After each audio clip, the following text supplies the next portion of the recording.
श्री कृष्ण दौड़े चले आए।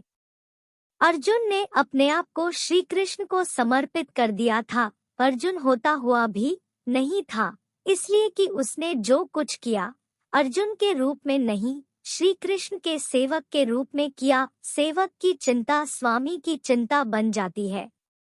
अर्जुन का युद्ध अपने ही पुत्र बब्रुवाहन के साथ हो गया, जिसने अर्जुन का सिर धड़ से अलग कर दिया। और कृष्ण दौड़े चले आए। उनके प्रिय सखा और भक्त के प्राण जो संकट में पड़ गए थे। अश्वमेध यज्ञ का घोड़ा बब्रुवाहन ने पकड़ लिया और घोड़े की देखभाल की जिम्मेदारी अर्जुन पर थी। बब्रुवाहन ने अपनी मां चित्रांगदा को वचन दिया था कि मैं अर्जुन को युद्ध में परास्त करूंगा, क्योंकि अर्जुन चित्रांगदा से विवाह करने के बाद लौटकर नहीं आया था। और इसी बीच चित्रांगदा ने बब्रुवाहन को जन्म दिया था। चित्रांगदा अर्जुन से नाराज थी और उसने अपने पुत्र को यह तो कह दिया था कि तुमने अर्जुन को परास्त करना है, लेकिन यह नहीं बताया था कि अर्जुन ही तुम्हारा पिता है। और बब्रुवाहन मन में अर्जुन को परास्त करने का संकल्प लिए ही बड़ा हुआ। शस्त्र विद्या सीखी, कामाख्या देवी से दिव्य बाण भी प्राप्त किया अर्जुन के वध के लिए।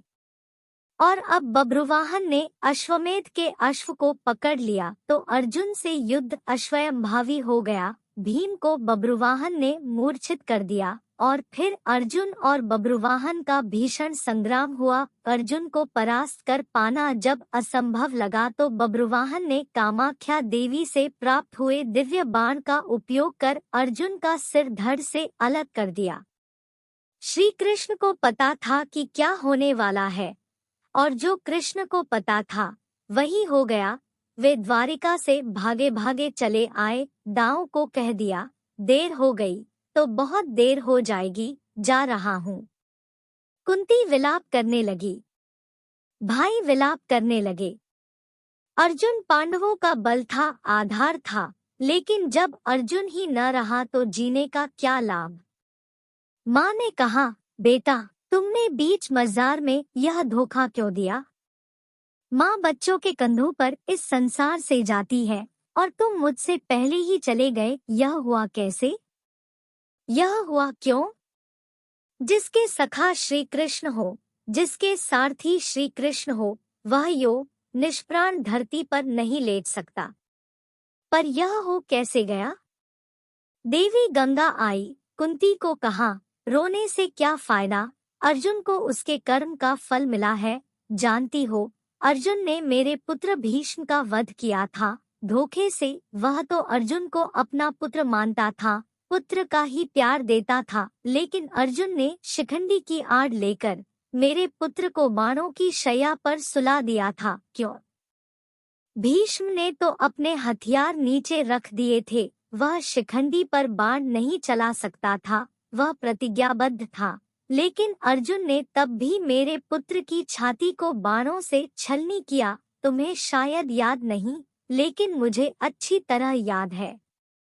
तब मैं भी बहुत रोई थी। अब अर्जुन का सिर धड़ से अलग है। बब्रुवाहन ने जिस बाण से अर्जुन का सिर धड़ से अलग किया है, वह कामाख्या देवी माध्यम से मैंने ही दिया था। अर्जुन को परास्त कर पाना बब्रुवाहन के लिए कठिन था। आखिर उसने मेरे ही बाण का प्रयोग किया और मैंने अपना प्रतिशोध ले लिया। अब क्यों रोती हो कुंती? अर्जुन ने मेरे पुत्र का वध किया था और अब उसी के पुत्र ने उसका वध किया है। अब रोने से क्या लाभ? जैसा उसने किया वैसा ही पाया। मैंने अपना प्रतिशोध ले लिया। और प्रतिशोध शब्द भगवान श्री कृष्ण ने सुन लिया, हैरान हुए। अर्जुन का सिर धड़ सा अलग था और गंगा मैया भीष्म की मां अर्जुन का सिर धड़ से अलग किए जाने को अपने प्रतिशोध की पूर्ति बता रही है। श्री कृष्ण सहन नहीं कर सके। एक नजर भर अर्जुन के शरीर को, बुआ कुंती को, पांडु पुत्रों को देखा, बब्रुवाहन और चित्रांगदा को भी देखा। कहा, गंगा मैया आप किससे किससे प्रतिशोध की बात कर रही हैं? बुआ कुंती से, अर्जुन से, या फिर एक मां से? माँ कभी माँ से प्रतिशोध नहीं ले सकती। माँ का हृदय एक समान होता है, अर्जुन की माँ का हो या भीष्म की माँ का। आपने किस माँ प्रतिशोध लिया है? गंगा ने कहा, वासुदेव।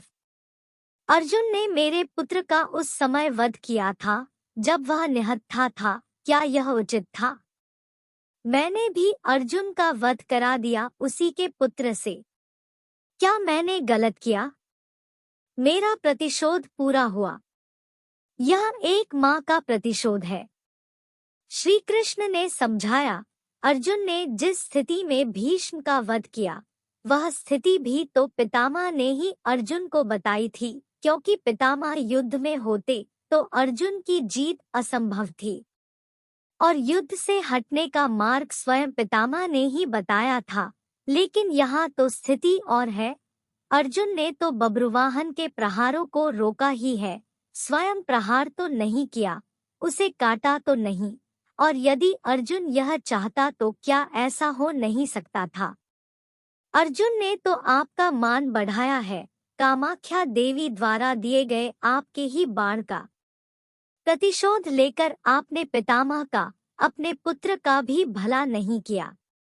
गंगा दुविधा में पड़ गई। श्री कृष्ण के तर्कों का उसके पास जवाब नहीं था। पूछा, क्या करना चाहिए? जो होना था सो हो गया, आप ही मार्ग सुझाएं। श्री कृष्ण ने कहा, आपकी प्रतिज्ञा पूरी हो गई, उपाय तो किया ही जा सकता है, कोई रास्ता तो होता ही है। जो प्रतिज्ञा आपने की वह पूरी हो गई। जो प्रतिज्ञा पूरी हो गई तो अब उसे वापस भी लिया जा सकता है, यदि आप चाहें तो। क्या नहीं हो सकता? कोई रास्ता तो निकाला ही जा सकता है। गंगा की समझ में बात आ गई और माँ गंगा ने अर्जुन का सिर धड़ से जोड़ने का मार्ग सुझा दिया। यह कृष्ण के तर्कों का कमाल था, जिस पर श्री कृष्ण की कृपा हो, जिसने अपने आप को श्री कृष्ण को सौंप रखा हो, अपनी चिंताएं सौंप दी हो, अपना जीवन सौंप दिया हो, अपना सर्वस्व सौंप